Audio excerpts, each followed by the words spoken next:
Fala galera, NP News conta pra nós especial. E o pico? Batemos o pico em São Paulo, Pedrinho? Vamos lá. Bom, no meu último vídeo, tem 2 semanas mais ou menos, eu estipulei que São Paulo atingiria o pico entre 50 e 60 dias, né? Achava muito improvável os 45, então entre o dia 6 e 10 de maio. Tá, a situação atual do estado, isso aqui são dados da Secretaria do Estado de São Paulo, tá?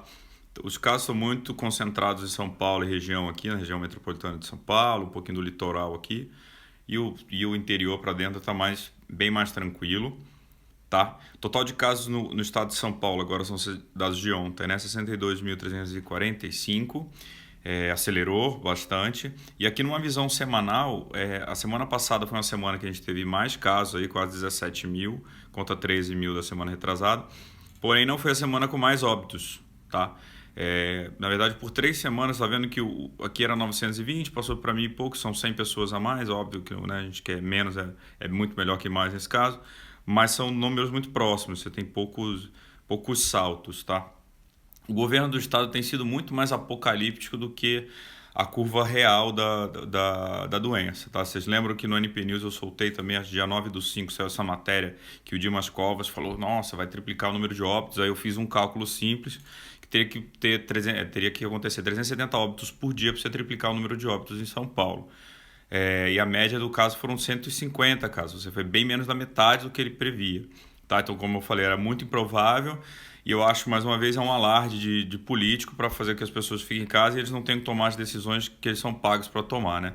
Vai deixando a galera lá e a gente decide depois. Enfim, isso aqui são os dados de óbito do estado de São Paulo. Está vendo que os dados têm muitos buracos, muitos dentes. Isso aqui é o caso da subnotificação, tem efeitos de final de semana aqui. Mas basicamente cada bloco desse é uma semana, tá? Então essa aqui foi semana passada, essa aqui é semana retrasada, esse combo aqui foram 3 semanas atrás. O pico, né? O maior número de óbitos não foi nenhuma dessas 2 semanas, foi há 3 semanas, mas tem muito isso da subnotificação. Enfim, São Paulo está num comportamento estável aí nesse período. Eu peguei a comparativo da curva dos países, os mesmos países que eu usei quando eu fui estipular o pico. Então a Itália aqui em azul, a Espanha em vermelho e o Reino Unido em verde, tá? Espanha e Itália tiveram um pico e desceram. A Espanha ainda teve um pequeno refluxozinho aqui, mas voltou. Então vamos lá, uma aulinha de matemática aqui de estatística. É o tal da leptocurte, a curva bateu o pico aqui e voltou, e no caso o achatamento da curva seria a platicúrtica, né? No caso aqui, o Reino Unido foi uma cagada desenfreada, porque eles não quiseram fazer nada, então eles tiveram pico alto com a parte do pico ainda muito gorda, então foi platicúrtica. Já a Itália e a Espanha bateram e voltaram, eles não achataram a curva, simplesmente surfaram a onda, né? Tudo bem, Gabriel, tá tudo muito bonito, mas e daí? Bom, eu só vou dar um disclaimer rápido aqui, que eu estou partindo do pressuposto que os dados oficiais do Estado estão corretos, atualizados, sem grandes atrasos de subnotificação, tá? Qualquer mudança nesse cenário valida todo o estudo, porque já viram também, quando eu soltei dados do Reino Unido, que do nada eles corrigiram e botaram mais 1.000 óbitos, então, enfim, é um risco disso acontecer, de estar analisando com essa série de dados, tá? Bom, isso aqui são os óbitos de São Paulo, igual aquele quadrinho de cima que tem os dentes, aqui também tem, só que eu fiz uma curva de 7 dias, tá? Isso é uma prática que alguns sites têm adotado, a World on Data também usa, que aí você tira efeito de subnotificação, então todos esses desvios aqui você vai limpando, e o efeito final de semana. Na curva de 7 dias, na média de 7 dias, o estado de São Paulo está flat já há 8 ou 9 dias, se eu não me engano. Que esse número é 150 e poucos óbitos do dia, 151, aquele que eu botei lá em cima. Isso tem se mantido alguns dias, por isso que eu estava observando e esperando para postar isso aqui. E a taxa de letalidade de São Paulo passou de 8,4 para 7,67, dado de ontem, tá? Em termos de novos casos, a curva também está apontando já que está envergando, para não estar mais subindo, já está fletando ali.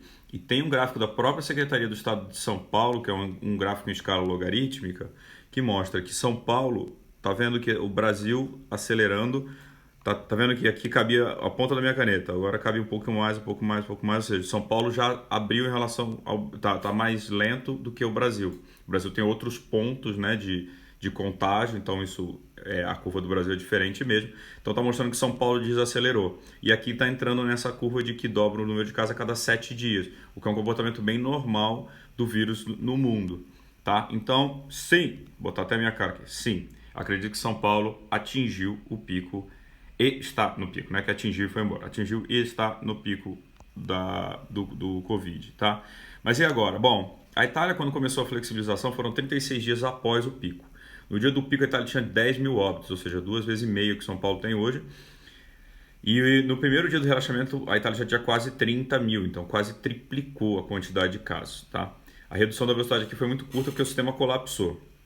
Então, o que eu quero dizer? O pico não é o fim, é a metade da jornada ali. Então, assim, é importante salientar isso, tá?